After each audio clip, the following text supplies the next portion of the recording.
Glória e majestade estão diante do nosso Senhor. Amém, meus irmãos? Por isso que nós louvamos, por isso que nós cantamos, por isso que estamos aqui nessa manhã. Eu quero convidar você a, nessa manhã, abrir sua Bíblia no Evangelho de Lucas, Lucas capítulo 12. Você que nos visita nessa manhã, seja muito bem-vindo, bem-vinda ao Templo Batista, uma igreja acolhedora. Acolhedora em todos os sentidos.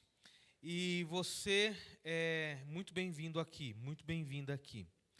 Nós vamos fazer a leitura desse texto que fala um pouco acerca da confiança de um homem no qual ele depositou toda a sua confiança em seus bens e riquezas. Tá bom? Eu pediria da sua atenção, é um tempo breve que nós temos, né? Temos aí 20 minutinhos para a gente falar sobre esse texto. Eu pediria da sua atenção para você não ficar muito disperso, não ficar saindo muito, tá bom? Vamos aproveitar esse tempo, eu prometo, não vou passar do horário, e assim que terminar você tem todo o livre acesso aí para as dependências, é claro, que você precisando ir no banheiro, né, pegar uma água, pode ficar à vontade, tá bom? Mas você pode me ajudar nesse sentido, eu conto com a sua ajuda. Diz assim o texto bíblico, Lucas capítulo 12, versículo 13 em diante, diz assim: E disse-lhe um da multidão, Mestre, dize a meu irmão que reparta comigo a herança. Mas ele lhe disse, Homem, quem me pôs a mim por juiz ou repartidor entre vós? E disse-lhes, acautelai-vos e guardai-vos da avareza, porque a vida de qualquer não consiste da abundância do que possui. E propôs-lhe uma parábola dizendo, a herdade de um homem rico tinha produzido com abundância. Ele arrazoava, ele pensava consigo mesmo, dizendo, que farei? Não tenho onde recolher os meus frutos. E disse, farei isso, derrubarei os meus celeiros, edificarei outros maiores, e ali recolherei todas as minhas novidades e os meus bens. E direi à minha alma, alma, tens em depósito muitos bens para muitos anos. Descansa, come, bebe, folga. Mas Deus lhe disse, louco, esta noite te pedirão a tua alma. E o que tens preparado? E para quem?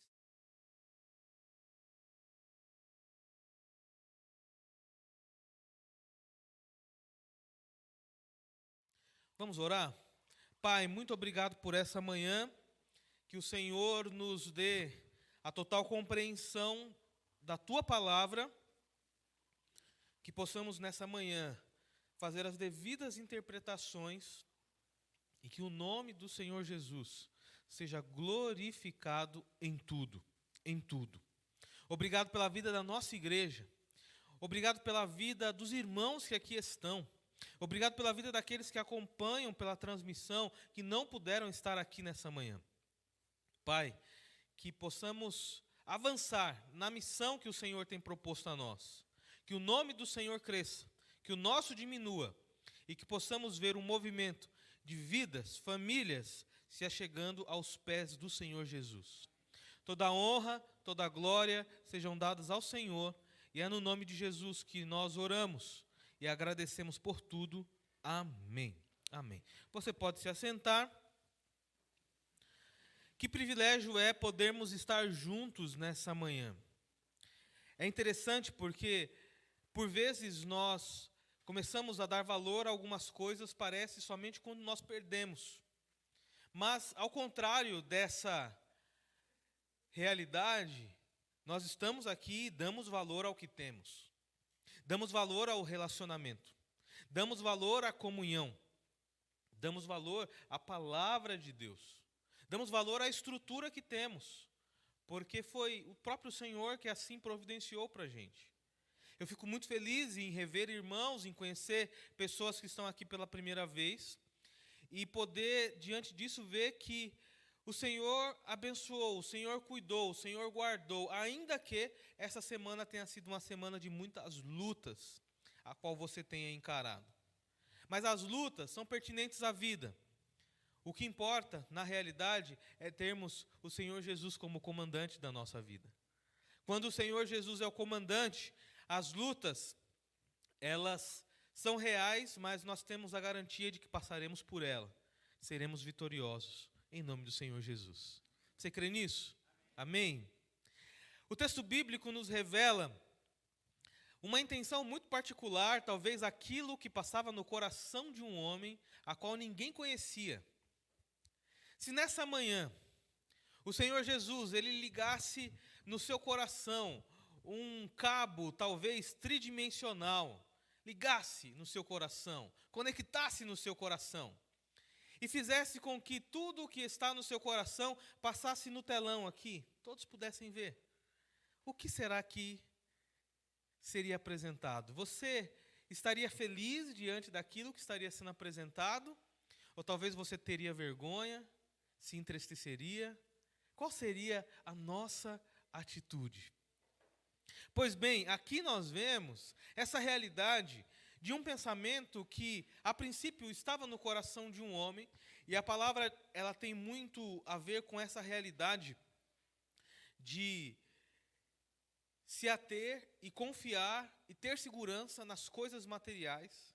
Vemos que a primeira fala aqui é uma fala onde alguém que está entre a multidão requer a Jesus Cristo e vê na pessoa de Jesus Cristo uma figura muito parecida com uma figura de um juiz. E ele diz: Senhor, olha, fala com meu irmão, para que ele possa repartir comigo a herança recebida.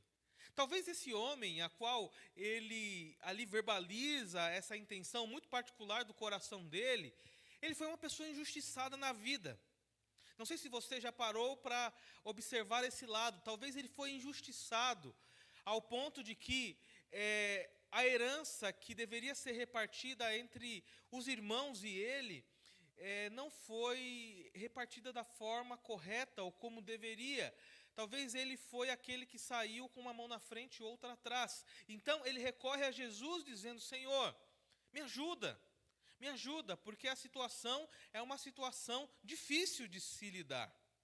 Mas talvez também pode ser a realidade daquele irmão semelhante ao filho pródigo, que saiu da casa, que recebeu a parte a qual havia recebido como parte da herança, gastou tudo, esbanjou, foi nas melhores baladas, comeu as melhores comidas, gastou com aquilo que os olhos viam, não teve nenhum tipo de restrição, de cuidado, de segurança, foi imprudente no uso dos seus recursos. E agora, sem nada, ele recorre dizendo: Senhor, olha, eu acho que tem mais alguma coisa lá que eu possa ser beneficiado, me ajuda. Nós não sabemos de que lado esse homem está, mas nós sabemos da realidade que as riquezas e as seguranças dessa vida jamais poderiam produzir a resposta necessária ao coração daquele homem. E a resposta necessária era justamente: aonde eu vou firmar os meus pés? Por que eu estou aqui? Por que eu estou fazendo o que estou fazendo? E a pergunta que eu faço para você nessa manhã é: por que você está aqui? Por que você segue a Jesus? Você segue a Jesus por uma conveniência? Você segue a Jesus porque hoje no nosso país, nosso percentual e relevância de evangélicos tem crescido? Você segue Jesus porque talvez você viu alguém servindo e achou aquele estilo de vida bonito e falou: eu vou seguir da mesma forma? Você segue a Jesus porque você identificou em Jesus o seu Senhor, o seu Salvador? Por que você segue a Jesus? O que move, o que compele o seu coração a servir a Jesus? Eu acredito que nisso, talvez encontra-se também perguntas do tipo aonde nós não conseguimos responder e às vezes nós estamos como esse irmão: Senhor, nos ajuda, pede lá para o meu irmão repartir o que é devido a mim, porque eu ainda não encontrei o sentido. Esse homem, ele talvez não havia encontrado o sentido da vida ainda. O sentido era um sentido tão pobre, que a riqueza para ele era dinheiro. Já diz um certo ditado que fala que aquele que confia tão somente no dinheiro é a pessoa mais pobre que pode ser observada na face da terra. Porque o dinheiro por si só, ele produz algo que pode se tornar uma entidade, um Deus na vida das pessoas. E isso pode conduzir corações, isso pode conduzir histórias. E essas histórias conduzidas pelo dinheiro, elas nunca serão satisfeitas, nunca haverá satisfação. E isso é realidade. Parece que quanto mais nós temos, mais nós queremos. Se nós não encontramos realização, contentamento naquilo que temos, viveremos uma vida de busca, e uma busca frenética. E aqui, diante dessa realidade, havia uma necessidade de responder: por que você existe? O para que você existe? Por que você está aqui? E isso reflete na pergunta que eu fiz a vocês. Qual é o motivo que tem compelido você a seguir Jesus? Esse homem, aparentemente que buscava, talvez, a totalidade da sua herança ou parte dela, era um homem que, diante das realidades da vida, talvez compreendia que o dinheiro poderia comprar a sua segurança, poderia comprar a sua saúde, poderia comprar os amigos, poderia comprar o status social no qual ele estava e vivia. E Jesus, ao responder a esse homem, se vale de uma parábola, uma história que faz alusão clara à realidade da vida daquele homem. E essa história, ela tem a ver com um homem também, produtor, um homem empresário, a qual estava indo muito bem na vida, estava tendo bons resultados a cada ano. E a parábola nos diz que, num determinado momento, ele teve uma safra assim extraordinária. As chuvas vieram, o que ele havia plantado havia dado, crescido e veio além daquilo que ele pensava. E esse homem, quando ele depara com aquilo, tamanha grandeza da sua riqueza, ele já tendo celeiros, lugares aonde ele armazenava ali o produto da terra, já estavam totalmente cheios. Aquele homem tinha para viver, para vender, para repartir, para abençoar, mas a intenção do seu coração é refletida numa palavra. E esse pensamento foi: olha, quer saber de uma coisa? Ao invés de repartir, de abençoar, ao invés de fazer com que tudo isso cause significados na vida dos que estão à minha volta e traga sentido para tudo isso, eu vou trazer sentido para a minha própria história. Ou seja, se eu já sou um homem rico, eu quero me tornar um homem muito mais rico. E o coração dele propõe o seguinte: construa novos celeiros, construa novos lugares de armazenagem, armazene todas essas coisas, porque fazendo isso, você trará para você mais segurança, você trará para você mais conforto, você trará para você melhores benefícios. Veja que a identidade desse homem, ela estava pautada não no propósito pelo qual Deus havia o criado, mas no propósito pelo qual ele estava criando. E esse propósito era: eu quero ter segurança, eu quero ter riquezas, eu quero fazer por aonde a minha alma, como diz aqui no texto bíblico, ela descanse, ela tenha comida por muito tempo, possa ter bebidas das melhores e descanso. Olha que coisa. Olha lá: e direi à minha alma: alma, tens em depósito muitos bens para muitos anos. Descansa agora, descansa. Come o que você quiser, bebe o que você quiser e folga, que é um descanso que talvez vai além daquele descanso prometido. Talvez aquela viagem para Disney, talvez aquela viagem para Israel. Ele vai para Israel, para Disney, né? Olha lá. Talvez aquela viagem que você queria fazer e agora você pode fazer, e não somente uma única vez, mas várias vezes. E aí você vê que nisso a alma dele descansava.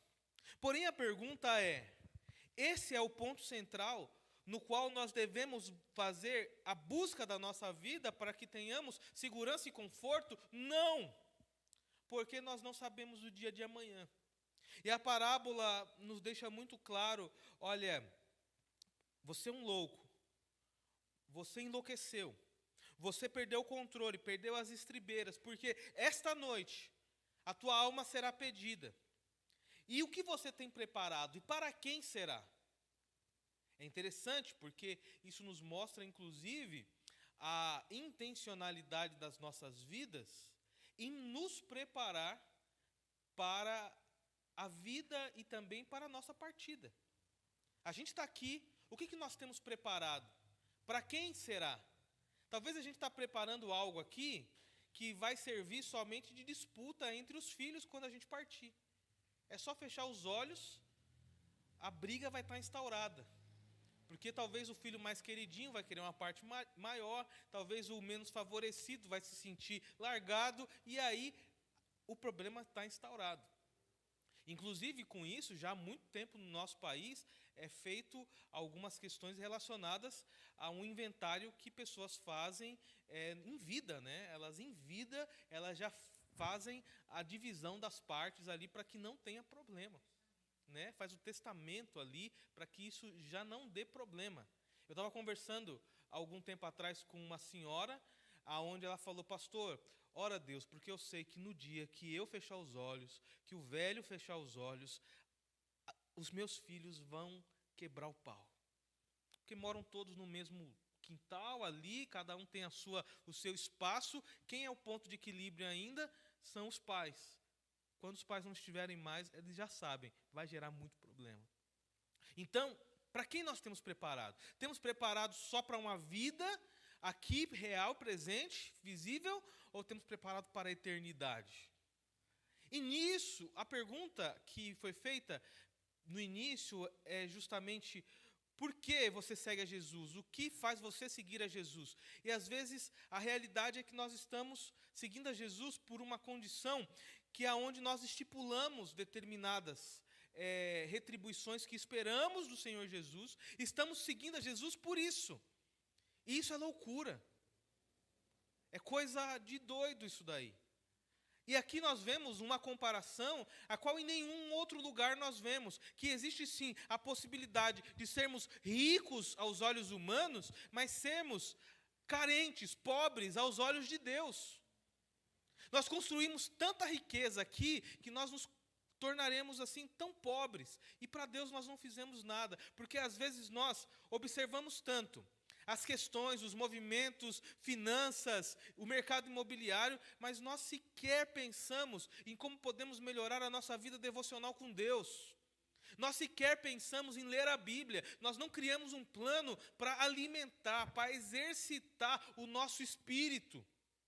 Tratamos do nosso corpo, cuidamos da nossa estética, gastamos dinheiro com creme caro, mas nós não estamos olhando para a nossa alma. Às vezes não fazemos os devidos investimentos e nós estamos como esse homem louco que diz: olha, eu já tenho bastante, portanto agora, olha a minha alma. Você, descansa, come, bebe, folga.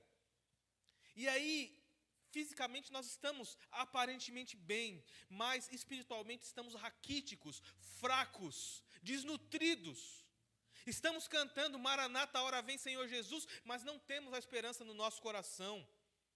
Estamos nos apresentando com a Bíblia debaixo do braço, mas a gente está arrebentado espiritualmente. Não tem comunhão com Deus, não tem vida com Deus, não tem alegria na comunhão com os irmãos. Não há espaço para o perdão, não há espaço para a reconciliação, não há espaço para o amor. Justamente porque nossa busca tem se retido no fato de que eu preciso granjear coisas, emoções, bens, aonde minha alma possa se satisfazer nestas coisas. E o Senhor diz: louco, louco. Talvez você está fazendo tudo errado, da forma errada. Não é errado ganhar dinheiro, não é errado trabalhar, não é errado fazer essas coisas. O errado é atribuir o valor que é devido somente a Deus a estas coisas. Uma busca frenética, uma busca aonde você perde o controle de si mesmo e deixa aquém a sua alma. Deixa aquém do cuidado, deixa aquém do pastoreio.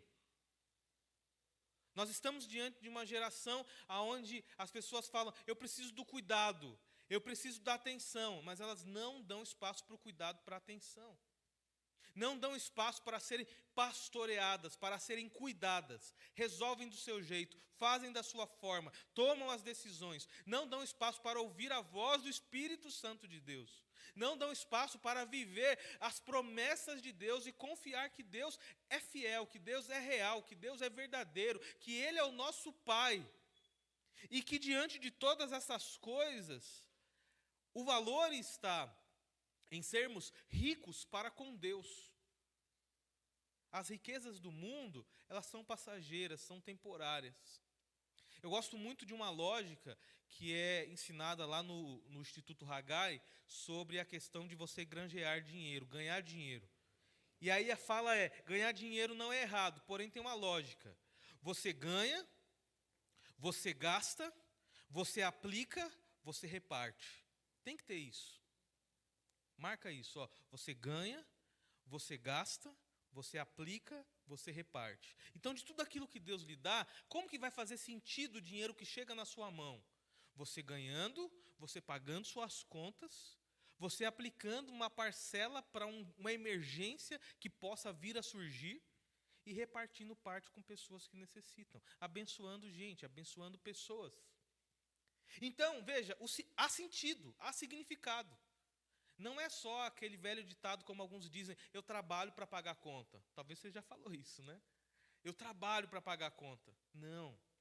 Há um sentido maior por detrás disso.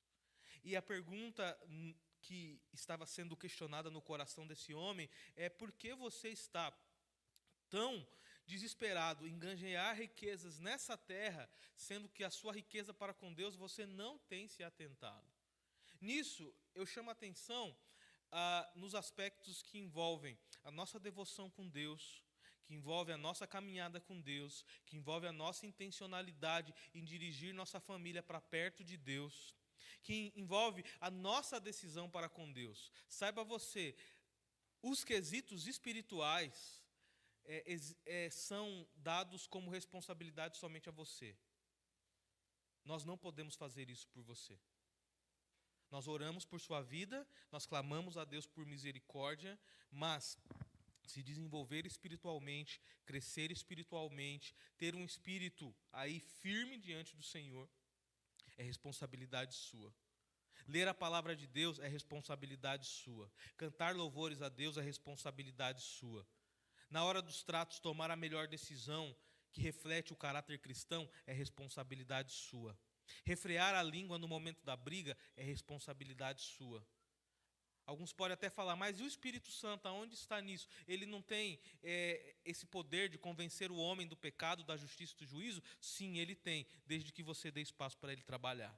Se você não der espaço, nada vai acontecer.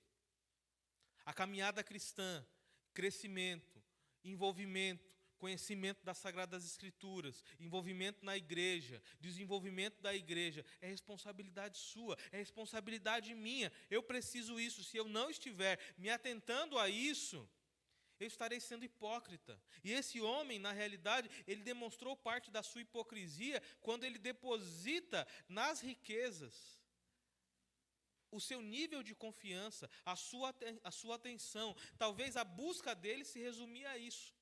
E por que você segue a Jesus? Por que você está buscando a Jesus? Qual é a atitude que te leva a servir a Jesus? É somente porque tem horários aqui na igreja? É somente porque você tem um plano de leitura bíblica à sua frente? É somente porque tem algumas atividades de responsabilidade sua?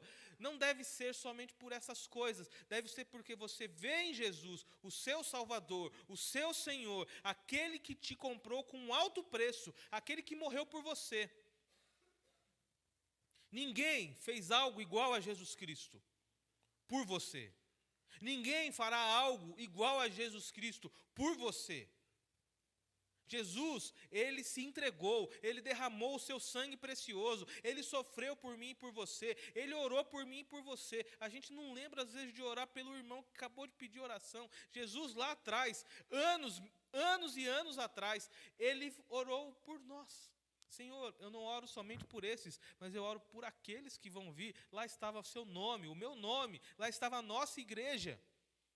Jesus, meus amados irmãos, ele não é um cara legal, ele não é o menino que está ganhando likes na rede social, ele não é o youtuber, ele não é aquele que atrai multidões por algo que está oferecendo que é passageiro.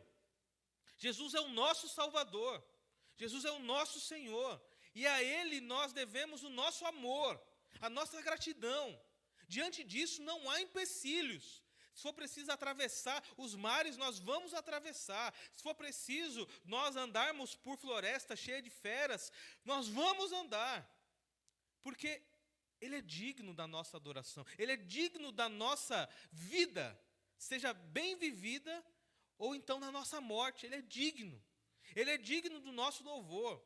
Ele é digno da nossa entrega. Quando nós ofertamos ao Senhor, quando nós dedicamos parte do que ganhamos como nossos dízimos, nossas ofertas, nós não fazemos isso porque nós estamos pagando, é uma obrigação. Nós fazemos por amor, porque nós sabemos que o amor dele foi maior para conosco. Então isso não dói dentro de nós. É algo que é feito com alegria. E isso faz com que haja uma resposta, um significado do porquê nós seguimos a Jesus. Nós seguimos a Jesus não porque queremos encontrar nele uma fonte aonde nós vamos simplesmente descansar, comer, beber e folgar. Nós o seguimos porque Ele é o Senhor, Ele é o Salvador, Ele é o Rei dos Reis, Ele é o caminho, Ele é a verdade, Ele é a vida. Fora dele não há vida, fora dele não há relacionamento verdadeiro, fora de Jesus não há cristianismo. Não há cristianismo. Diante disso, termino dizendo, e finalizo com Mateus capítulo 6. Mateus capítulo 6, o versículo 21 diz assim: porque onde estiver o vosso tesouro, ali estará o vosso coração. Seu tesouro está naquilo que você está conquistando, e isso tem feito de você um cristão, um seguidor de Jesus, ou o seu tesouro está naquilo que você não vê, naquilo que você talvez hoje não consegue identificar como algo que de fato é investimento. Invista e deposite o seu tesouro naquele que vai guardar o seu tesouro para a eternidade. Ganhar dinheiro é bom, gastar o dinheiro, melhor ainda. Se dar o luxo de fazer uma viagem, comprar alguma coisa que a gente gosta, é muito bom. Mas nessas coisas não reside o sentido da nossa vida. O sentido da nossa vida está em Jesus. Ele é o nosso maior tesouro. Ele é a pedra preciosa. Ele é a pedra de grande valor. Ele é o Rei dos Reis, o Senhor dos Senhores. Então, nisso, o nosso coração, sim, deve descansar. Nele, porque Ele é o Senhor da vida. E aonde a vida está, Ele está. Que Deus abençoe você grandemente. E que você possa fazer o contrário desse homem que pensou que por estar ganhando mais, o propósito dele era construir um outro celeiro. Mas que você possa lembrar, olha, existe um tesouro maior, que vai além de tudo isso, e é ali que eu preciso guardar o meu tesouro. É em Jesus que o meu tesouro deve estar, porque eu o amo, e eu o sigo, porque Ele é Deus, Ele é o Rei dos Reis, Ele é o Senhor dos Senhores. É em Jesus que nós encontramos o remédio para nossas lutas. É em Jesus que nós encontramos o remédio para nossa ansiedade, para nossa depressão, para nossa vontade de tirar a vida. É em Jesus que nós encontramos o remédio para a família. É em Jesus que nós encontramos o remédio para o casamento quebrado.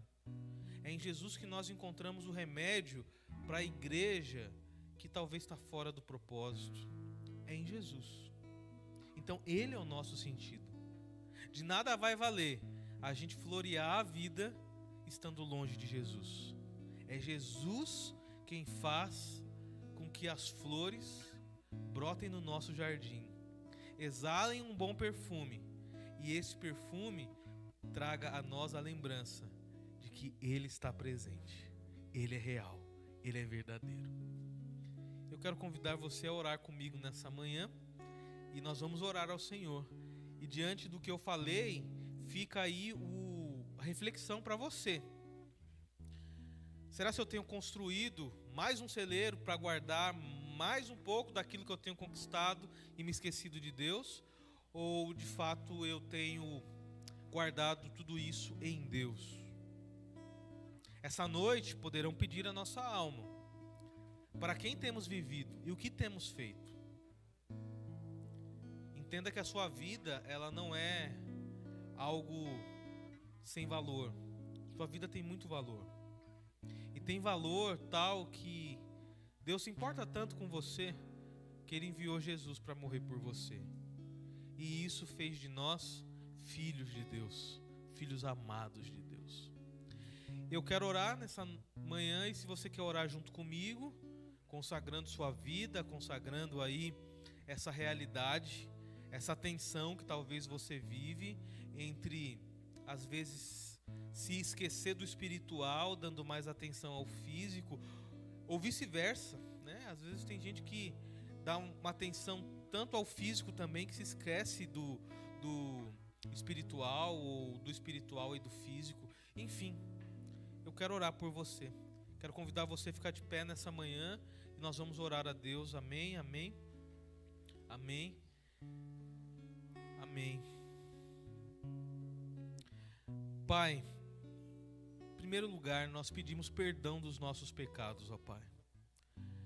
Por vezes nós temos errado, por vezes temos seguido o que passou no coração desse homem. Queremos levantar muros maiores na nossa casa, queremos colocar mais conforto lá dentro, como uma resposta que traria de alguma forma significado para aquilo que somos e vivemos. Mas nós entendemos que nada disso pode ser comparado ao significado que encontramos em Jesus Cristo. Ó Deus, que nossa atenção esteja no Senhor, que o nosso coração esteja no Senhor, e que o motivo pelo qual nós temos seguido ao Senhor seja um motivo correto. Nós seguimos ao Senhor porque amamos o Senhor. Amando o Senhor, nós amamos os nossos irmãos. Amando os nossos irmãos, ó Deus, nós fazemos com que o mundo conheça esse lado desconhecido. Esse lado aonde o perdão reina, aonde o amor subsiste, aonde a graça impera. Ó Deus, muito obrigado por esta manhã. Muito obrigado pela palavra do Senhor. Muito obrigado por nos mexer e fazer com que tenhamos a devida responsabilidade de cultivar tesouros que são espirituais. Trabalhar o nosso espírito, alimentá-lo, preservá-lo. Nos ajuda para que tudo isso possa acontecer, porque sozinhos nós não conseguimos. Toda honra e glória sejam dados ao Senhor. Abençoe a tua igreja, abençoe os meus irmãos, abençoe o teu povo nesta manhã, e é no nome de Jesus que oramos. Amém.